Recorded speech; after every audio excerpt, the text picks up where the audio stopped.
One of the things that always drew me to do guardian tracking to begin with was that you guys were former public safety. And being former public safety, it sort of geared you towards creating a product designed specifically for a public safety entity. And I think what happens when you have a product that's sort of created by people that have never been in that line of work, you end up with sort of a canned product that you can't really do anything with. You're sort of forcing your agency to react to the product as opposed to changing the product to react to the agency.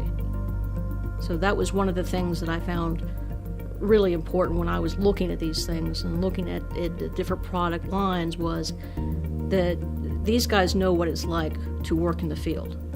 They know what it's like to work in a law enforcement agency. They know what is needed in those agencies.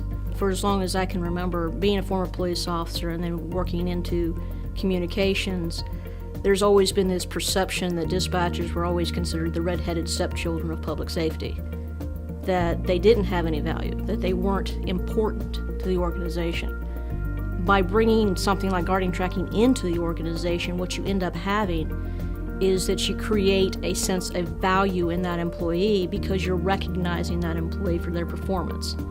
Aside from whatever other agency they dispatch for, whatever calls they're answering from citizens or anything else, the agency now acts as a whole, and they're treated more as a full employee and a valuable employee, as that first line in public safety.